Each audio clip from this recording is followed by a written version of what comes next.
এই মুহূৰ্তত মই উপস্থিত আছো গোৱালপাৰা জিলাৰ জলেশ্বৰ সমষ্টিৰ অন্তৰ্গত খলিচাভিটাত আৰু এই খলিচাভিটাত দেখা গৈছে যে ছাত্ৰ মুক্তি সংগ্ৰাম সমিতি গঠন কৰা হৈছে। তো আজি মোৰ লগত এই ছাত্ৰ মুক্তি সংগ্ৰাম সমিতিৰ মানে কেইবাগৰাকী সদস্য মোৰ লগত উপস্থিত আছে। মই তেখেতসকলৰ পৰা কিছু কথা জানিম যে এই আমাৰ গোৱালপাৰা জিলাৰ ভিতৰুৱা অঞ্চল খলিচাভিটাত যি পঞ্চায়ত আছে, এই পঞ্চায়তত যি আঞ্চলিক ছাত্ৰ মুক্তি সংগ্ৰাম সমিতি গঠন কৰিলে ইয়াৰ উদ্দেশ্য কি আৰু ইয়াৰ পৰৱৰ্তী ষ্টেপত তেওঁলোকৰ মানে কি কৰাৰ মানে মেইন উদ্দেশ্য, মূল উদ্দেশ্য মই তেখেতসকলৰ পৰা জানিম। তো মোৰ সৈতে আছে খলিচাভিটা ছাত্ৰ মুক্তি সংগ্ৰাম সমিতিৰ কেইবাগৰাকী সদস্য। মই প্ৰথমতে সাদ্দাম হোসেনৰ পৰা জানিবলৈ চেষ্টা কৰিম যে মানে এই আমাৰ খলিচাভিটা যি ভিতৰুৱা অঞ্চল, এই ভিতৰুৱা অঞ্চলত কিহৰ কাৰণে মানে এই ছাত্ৰ মুক্তি সংগ্ৰাম সমিতিখন গঠন কৰা হ'ল। আমি যোৱা 4 তাৰিখে আমাৰ খলিচাভিটা আঞ্চলিক ছাত্ৰ মুক্তি সংগ্ৰাম সমিতিখন গঠন কৰিল। আৰু আপোনালোকে ইতিমধ্যে লক্ষ্য কৰিছে যে আমাৰ এইখন পঞ্চায়ত বিভিন্ন সমস্যাৰে বিভিন্ন দুৰ্নীতিৰে জৰ্জৰিত হৈ আছে আৰু বিভিন্ন ধৰণৰ দুৰ্নীতি ভৰপূৰ হৈছে আমাৰ এইখন অঞ্চলত। গতিকে আমাৰ এই দুৰ্নীতি মুক্ত এখন সমাজ গঢ়াৰ কাৰণে আৰু আমাৰ এই খলিচাভিটাখনক এক উন্নতৰ দিশে আগবঢ়াই ল'বৰ কাৰণে আৰু যিসমূহ সমস্যা আছে এই সমস্যাসমূহ উত্থাপন কৰাৰ কাৰণে আমাৰ এখন মানে সংগঠনৰ প্ৰয়োজন। আৰু আমাৰ এই নিস্বাৰ্থভাৱে কোনো ব্যক্তিগত স্বাৰ্থ নোহোৱাকৈ যিখন সংগঠন কাম কৰি আছে, আমি ইতিমধ্যে আমি সমূহ ৰাইজে লক্ষ্য কৰি আহিছো যে এইখন সংগঠনৰ নাম হৈছে ছাত্ৰ মুক্তি সংগ্ৰাম সমিতি।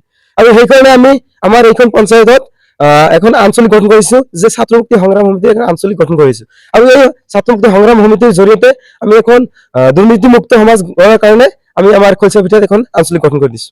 হয়, মই এতিয়া আৰু এজন আছে, মই তেখেতৰ পৰা কিছু কথা জানিম। তো কি ক'ব এই ছাত্ৰ মুক্তি সংগ্ৰাম সমিতি গঠনৰ লৈ? হয়, ছাত্ৰ মুক্তি সংগ্ৰাম সমিতি আচলতে ইয়াৰ উদ্দেশ্য প্ৰথম হ'ল যে ছাত্ৰসকলৰ ভৱিষ্যত ভাল কৰিবৰ কাৰণে এই সংগঠনটো তৈয়াৰ কৰা হৈছে। ছাত্ৰৰ লগে লগে সমাজৰ বিভিন্ন দুৰ্নীতিৰ, আমাৰ গ্ৰাম অঞ্চলবোৰ বিভিন্ন দুৰ্নীতিৰ লগত জড়িত।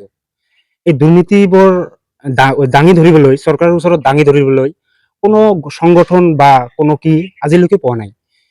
গতিকে আজি আমি পাইছো যে ছাত্ৰ মুক্তি সংগ্ৰাম সমিতিয়ে বিভিন্ন দুৰ্নীতি চৰকাৰৰ ওচৰত দাঙি ধৰি বিভিন্ন কাম কৰি আহিছে।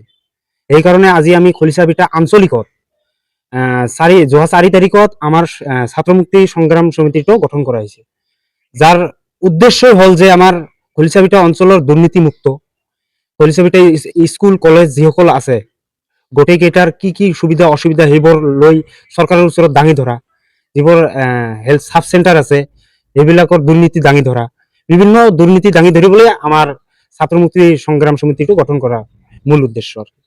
হয়, এই কমিটিখন যে গঠন কৰা হৈছে, ইয়াৰ যি মানে সভাপতি কোন হয়?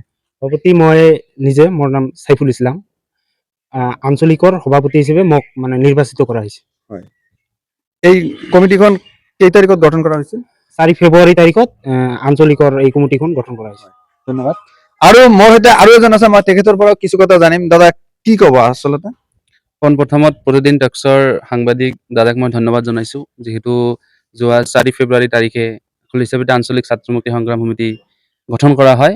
আৰু ইয়াৰ উদ্দেশ্য আগতে কৈ গৈছে, আমাৰ ডিষ্ট্ৰিক্টৰ পৰা অহা সাদ্দাম হোসেন দাদাই কৈ গৈছে, তেওঁ ডিষ্ট্ৰিক্টৰ সাধাৰণ সম্পাদক। তো মেইন উদ্দেশ্য হ'ল দুৰ্নীতিৰ বিৰুদ্ধে মাত মতা এটাই সংগঠন আছে অসমত, যেটা হ'ল ছাত্ৰ মুক্তি সংগ্ৰাম সমিতি। আৰু যিহেতু সাদ্দাম হোসেন এইখন গাঁৱৰে ল'ৰা, তেওঁ আগৰ পৰাই ছাত্ৰ মুক্তিৰ সৈতে জড়িত। তেওঁ দেখিছে যে আমাৰ খলিচাভিটাৰ থকা যিবিলাক গাঁও বা অঞ্চল আছে, সেই অঞ্চলসমূহৰ কেনেকুৱা দুৰ্নীতি চলি আছে, সেই দুৰ্নীতিৰ বিৰুদ্ধে মাত মাতিবলৈ এজনো মানে সদায় ব্যক্তি নাই যে ইয়াৰ বিৰুদ্ধে মাত মাতিব।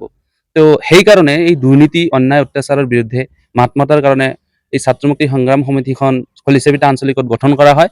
আৰু এই দুৰ্নীতিৰ কেইটাৰ বিৰুদ্ধে মানে দুৰ্নীতি কেনেকুৱা চলি আছে তাৰ 2-3টা মই কৈ আছো। যেনেকুৱা আজি অসম চৰকাৰে লাখ লাখ কোটি টকা খৰচ কৰি জেজেএমৰ বহুত মানে জলজীৱন মিছন বুলি কয় সেই আঁচনিবিলাক দিছে। তো আজিলৈকে মই দেখা নাই কোনোবা অঞ্চল বা কোনোবা গাঁৱত এটোপাল পানী তেওঁলোকৰ ঘৰে নালেদি পৰিছে, এইখিনি পৰা নাই। তো এইখিনি টোটেলি ৱেষ্ট। চৰকাৰৰ যিমানখিনি কাম কৰিছে আমাৰ সমাজৰ মানুহবিলাকে এইখিনি সৰ্বসাধাৰণ ৰাইজে উপকৃত হোৱা নাই পোনপ্ৰথমত। দ্বিতীয় কথাটো হ'ল খলিচাভিটা প্ৰাইমাৰী হেল্থ চেণ্টাৰ যিটো আছে, তাত যাবলৈ উপযুক্ত পৰিমাণৰ যাতায়াত ব্যৱস্থা নাই। যেনেকুৱা মানুহ আমি তাত যে লৈ যাম, এটা ডেলিভাৰী কেছ হ'লে যে আমি লৈ যাম, তাত যাওঁতে আমাৰ কি কৰিব লাগে, খলিচাভিটা হাই ছেকেণ্ডেৰী ফিল্ডৰ ওপৰেদি পাৰ হ'ব লাগে। যেতিয়া স্কুলটো বন্ধ হৈ যায়, গেটখন লক হৈ যায়। তো কিমান দিন চলিব এনেকৈ? উপযুক্ত ঠাইখিনি প্ৰাইমাৰী হেল্থ চেণ্টাৰখন স্থাপন কৰা নাই।